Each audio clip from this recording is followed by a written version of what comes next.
On this edition of Native Report, we look through the camera eye of photographer Travis Novitsky. We attend an evening of fiction, prose, and poetry celebrating Native American women's roles and community. Always remember who you are. And we meet Jodi Gillette, Deputy Associate Director with the White House Office of Intergovernmental Affairs. Work hard.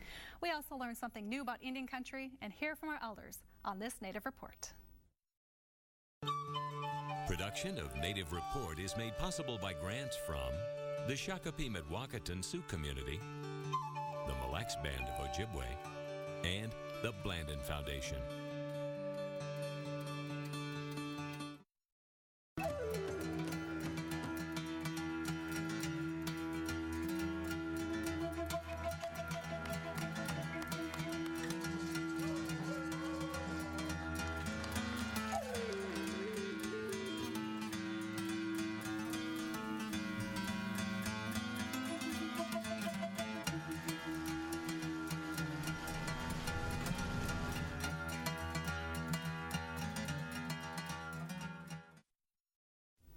Welcome to Native Report. I'm Stacy Thunder.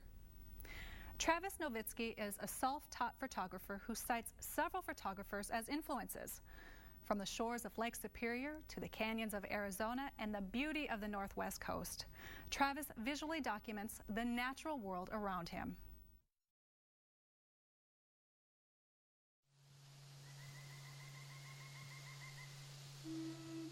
Clouds diffuse the sunlight on this fall day, but the leaves in the north woods of Minnesota were still ablaze with the colors of autumn, something not lost to the eye of photographer Travis Novitsky. Most of the time you come up here and the color just isn't, it's always a beautiful place, but we don't have the majesty that it has now with the yellows and the oranges. We are right in the middle of a large stand or a large ridge of maple trees. And this is actually, I believe, part of what over time has been known as the sugar bush in Grand Portage. We're kind of on the edge of it here. When I'm looking for a picture or for a potential composition, I'm looking for, in a case like an area like this, I'm looking for interesting trees with neat shapes to them. For the night photos, I'm looking for something that stands out against the sky, something that will make a nice foreground with the stars behind it. My biggest influence has been actually my dad, who over the years as I was growing up shot a lot of slide film, and winter evenings often were spent looking at slideshows, pictures he's taken. He took a lot of landscape shots, a lot of the kind of things that I'm doing now. Nowadays I have a lot of influences with the internet and being able to go on and just search for photographers. Whenever I take a trip, I search for photographers in the area where I'm going, and a lot of them end up being people that I go back and look at their work, and I wouldn't say compare to, but just admire. Nowitzki occasionally travels to pursue his craft of photography. Most recently, he visited the West Coast. The focus of it was to get out along the Pacific Coast, Olympic National Park, the Oregon coast, down through the redwoods of California, just all along that coastal area. Being that I live on Lake Superior, I'm drawn to water. And I love shorelines or coastlines and the waves coming in and out. I just love that kind of stuff. But he finds that he's drawn to the scenery in his home state. I've been down in the southeast a little bit and very little in the southwest part of the state. I do like that part of the state. I love the bluff country along the Mississippi River, but my favorite is the Arrowhead and the Lake Superior shoreline, the woods. That's where most of my photography is, between Duluth and Grand Portage. Having a native background, Ojibwe background, the Ojibwe culture always has and still does have a very deep connection with nature. And I would like to think that that connection comes through in my images. I want people to look at an image and feel like they're there, so to speak. Nowitzki had to start shooting film, but switched over to the digital format in 2001 and never looked back. And while he does use computer software, he does little to manipulate the image. I am a child of digital or a student of digital. I love it. I didn't shoot film long enough to really get attached to it. If I had been born 5 or 10 years earlier, I would have had a harder time making that transition, and I would have been more stuck on film, I think. First step, obviously, is to get them onto the computer, and step 2 is just going through and getting rid of the shots right away that for whatever reason, I don't like. They're way too dark, way too light, out of focus. You know, you can cull a number of pictures right off the bat. And then after that, it's more fine-tuning. You really have to examine, like, for example, if I've taken 3 shots of the same subject and they all look good, well, I got to find the best of those 3. And that's the one that I usually spend a little bit of time working on, and that's the one that'll end up on the website. My post-processing, as you call it, is generally pretty minimal. I do some contrast adjustments. Sometimes I increase saturation. Fall colors like this, a lot of times you're actually decreasing the saturation, but that's about it. It's basic contrast adjustments and saturation adjustments. I don't get real heavy into image editing. I enjoy that part of it, but I enjoy being out here capturing the images more, so that's what I focus on. Nature photography is clearly Nowitzki's favorite category, and there are several subjects and themes that spark his creativity. I would say my favorite subject is the night sky, whatever aspect it may be. If it's northern lights, stars, moonlight, it takes a lot more effort to do that, to go out at night and set up a shot for 2 to 3 hours. One of my most common questions that I get asked is, when do you sleep? Because sometimes I'm out shooting till 3 or 4 in the morning and then going to work at 9, but I'm constantly amazed by these images that I can manage to come away with that night. It just staggers me that you can take a picture at night, for example, a full moon night, and get images that look like daytime. I generally try not to make images like that, but it's just amazing that you can do that. And with digital, being able to crank the ISO setting up, do a 30-second exposure, and it looks like noon on a summer day sometimes, except for the stars that are there. But I guess it's that wow factor that the nighttime shots give me that keep me doing it. In terms of a physical object, something we could touch, I would say the spirit tree is right up there, more commonly known as the witch tree. Hollow rock is another favorite subject of mine. That's a rock on the Lake Superior shoreline that has a hole in it. It's almost like a natural arch. Those are probably my 2 favorite. Someday I would like to make a living at it. I'm not at that level right now. I do work, I have a full-time job apart from photography. I'd like to have my work be sort of an example of places that we need to protect, kind of being good stewards of the land. You know, I hope it has an impact that way. People look at my shots and go, wow, you know, we can't ignore these places. We need to protect these places.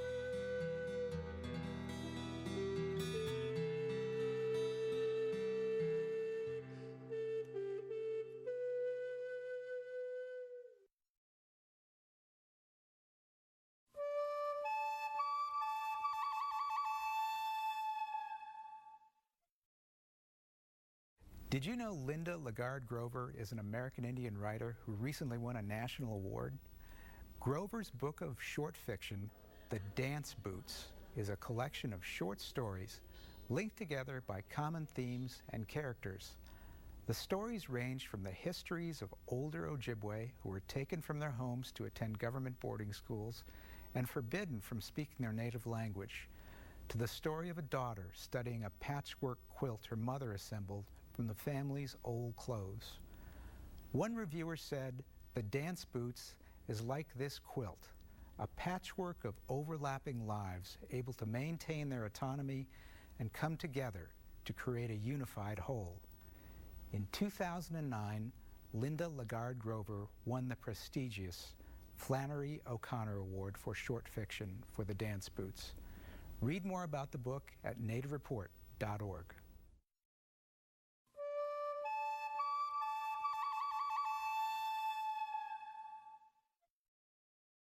Sister Nations is an anthology of fiction, prose, and poetry that celebrates, records, and explores Native American women's roles in community.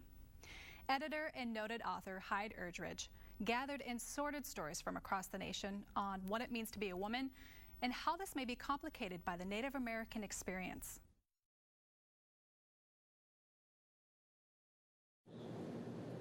The cell was so small that the young woman had born. Literature lovers spent an evening listening to readings by several Native American women authors, contributors to Sister Nations, an anthology which is standing the test of time. I began editing the book with a publisher who'd said, I think it would be great to have an anthology of Native women's writings, and I said, well, if it's on a particular subject, I think that would be good. I'd seen some general anthologies and they would just disappear after they were published, and I thought if we have a subject that people are interested in, then I think it'll last a while, and so this book has lasted almost 10 years, which is a long time for an anthology.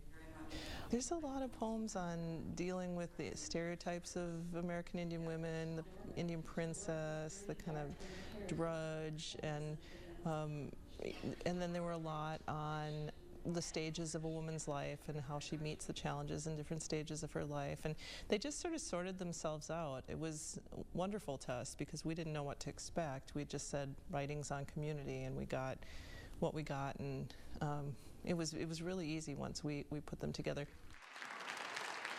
Humor is infused throughout, sometimes gently, sometimes not so much. I remember Kathy. She who sees the spirit lights when she was still Katrina Olsen from Mankato, Minnesota. And Raven woman, damn, I swear I knew her when she was a Jewish girl over in St. Paul. I was in a playwriting residency with Spider Woman Theater, and we had spent the whole day talking about the appropriation of Native spirituality and how so many white people just like, they see anything Indian and it's like, you know, that grabbing, taking. And I went home that night and this was just like right there. And I sat down, wrote it out, and so it's about appropriation. Another theme is family. I have an old trunk full of quilts and blankets, Afghans, and I write about 4 or 5, maybe 6 of those blankets or Afghans, and each of these blankets are from different women in my family, and they symbolize to me the relationships that I've had with these women, my aunties, my grandmothers, my mother, and so I use them to tell stories about my relatives. For Sister Nations, I submitted a peace quilt, an autobiography, and Hyde and I have been friends for a long time, and when she told me she was doing Sister Nations, she invited me to submit this piece. And I wrote this actually in graduate school at the University of Minnesota, and I was saving it for something special. I hadn't sought publication for it until this time. And could you read a little of it for us? Sure. Quilts and Afghans in a rainbow of colors are the legacy left to me by the strong women in my family. These blankets remind me of the love and connectedness I feel with my mother, grandmothers, and aunts. When I wrap myself in these quilts, their spirits surround me, protecting me and giving me strength. Award-winning author Linda Lagarde Grover shares a passage from her latest work, The Dance Boots. The book is titled after the title of the first story. It's called The Dance Boots, and it is about an extended Ojibwe family and circle of friends in northeast Minnesota over the last 100 years. So it's a collection of 8 stories that are all linked. She had practiced this so many times in her head that her body moved and her hands did the work without thought. She watched herself do this. First the frying pan to keep him out for a while, and then the twine. It was under the bed with Andre's broken traps and the lard can that Geezus and Beek peed in when it was too cold and dark for them to go outside. She tied Andre's hands to the biggest trap and then wound the twine around his ankles, his knees, around his shoulders and arms, tying the knot right over where he had torn that hole in the back of his red and black buffalo plaid jacket, catching it on the saw next to the wood pile. that time he swung at her and missed when she was chopping wood. Then she took the quilt off the bed and wrapped the potatoes, the pan of Lagarde, and Geesus and Beek's other shirts. She woke the boys and helped them put on their shoes and coats and hoods and the mittens she'd made them from the tops of Andre's old socks. Finally, she grabbed the rifle and slung it with the quilt bundle over her shoulder. The boys followed her out the door and down the road all the way to the tracks where the railroad men kept the handcar. She hefted and loaded onto the platform her little boys and the quilt that held what she needed now instead of the hopes and dreams she'd been silly enough to fill it with when she married that bastard. Then Maggie stepped up, lifted one end of the pump, and began to move her little boys and her wedding quilt down the tracks to Mesabi, where she hocked the rifle and bought a train ticket to Duluth.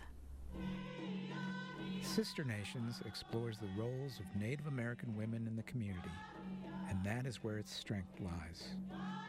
I enjoyed so much working on Sister Nations and being in contact with Hyde and the other women writers. Hyde mentioned that she felt when she was working on the book, everything seemed to fall into place. I feel that, and I felt that the first time I opened the book. I felt that the pattern of our stories, whatever they were, the poetry or the essays or the fiction, that the pattern had already been, it was our destiny as women to tell this story to the world. There's a generation of people who've raised their kids and then went back to school, which is a great thing that can happen. It's a great thing that a community college like Fond du Lac can do for people. And then I think confidence to write and to produce work is there. But there's also a sisterhood where people support each other. There's a real clear community of Native women writers across the country and also into Canada and Mexico, and some people travel Latin America. I know a few poets who do that as well. So I think there's support, and that might be part of the electronic era. We're supporting each other. We've got online magazines. We communicate with each other. We go to conferences. The professionalizing of Native people is part of it too, I think.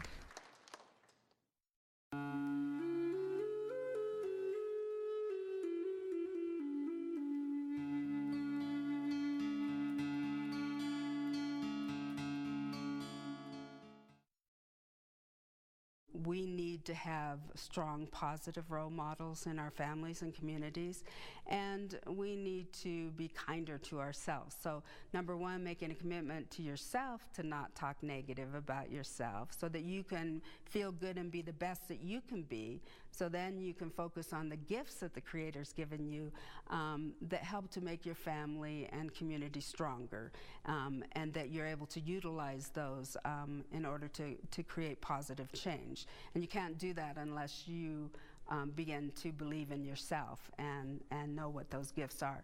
But also then to take it another step further and for you to offer some support and encouraging words to another woman, so that then you can create a change for another person, and hopefully that will cause for that individual to feel good about herself, that she can be the best that she can be for her family and community and tribe.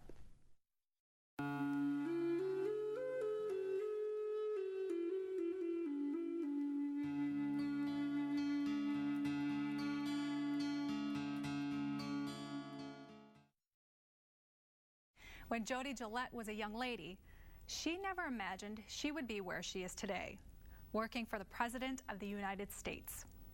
As Deputy Associate Director for the Office of Intergovernmental Affairs, she is the conduit between Indian country and the White House.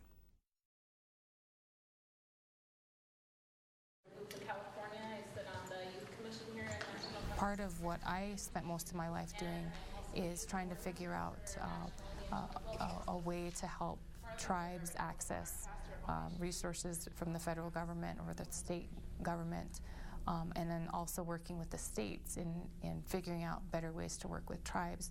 And so this position was very complementary to what I had been doing already, but in a very magnified way. So magnified in that I don't work with just 4 tribes, I work with many tribes. And Jodi Gillette, who has been over at the White House as the... Jodi Archambault Gillette's commitment to public service shows the effect on Native nations. If you would ask me if I were going to be in this position even 3 years ago, I probably wouldn't have believed you. So it's not something that I had ever imagined was possible, but it is definitely important to stay engaged on issues in your community.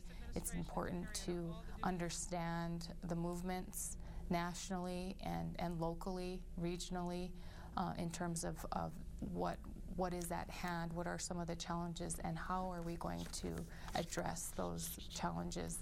Working at the White House has been a tremendously wonderful experience. It is exciting. There's a lot of people there that are wonderful to work as a team to address some of these issues that are just long outstanding in Indian country. And the President is absolutely committed to strengthening the nation-to-nation relationship. It's something that's really core in how we approach almost everything that we do.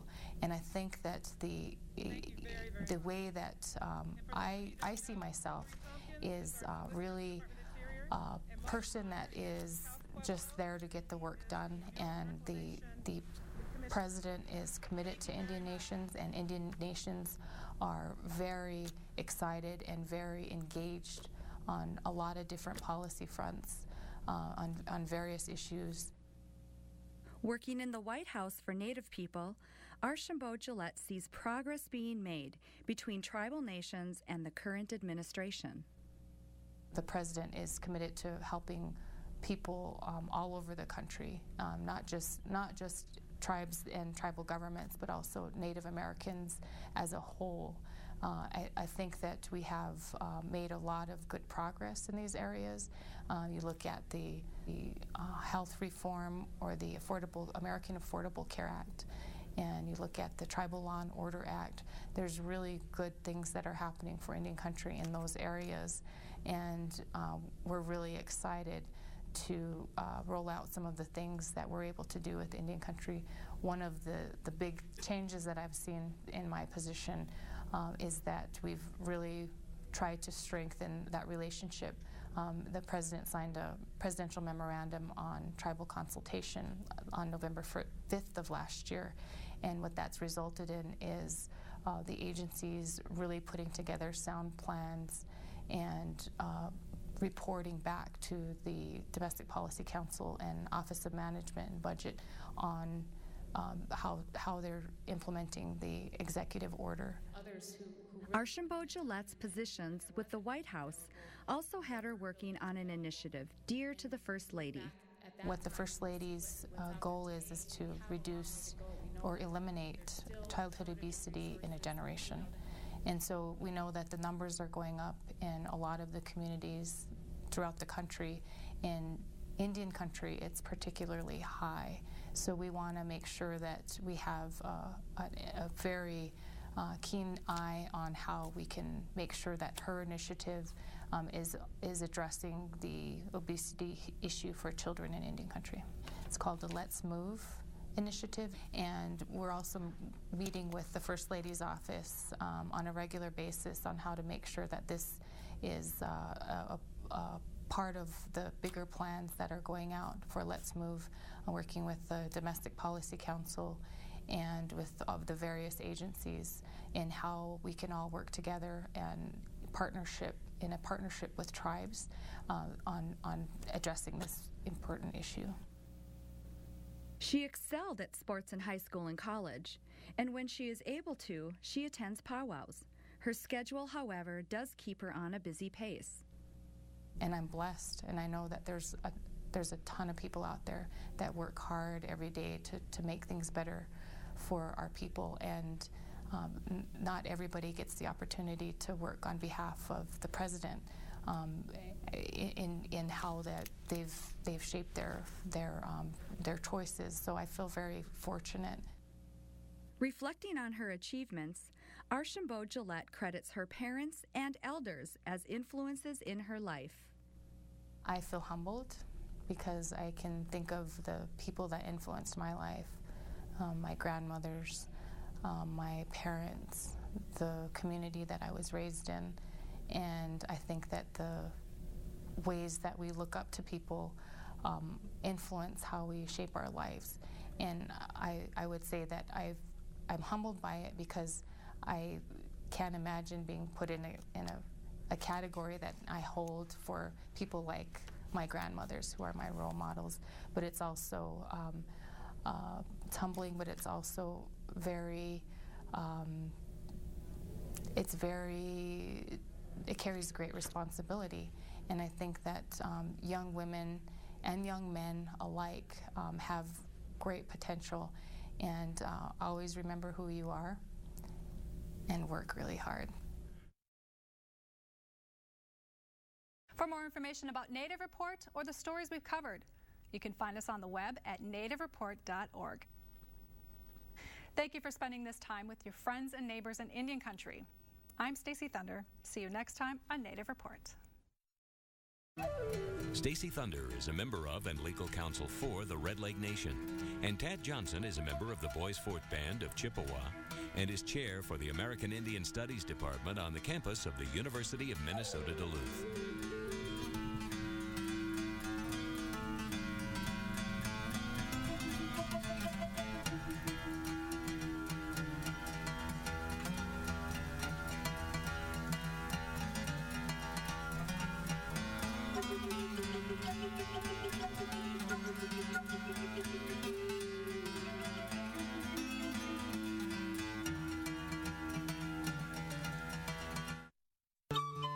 Production of Native Report is made possible by grants from the Shakopee-Mdewakanton Sioux Community, the Mille Lacs Band of Ojibwe, and the Blandin Foundation.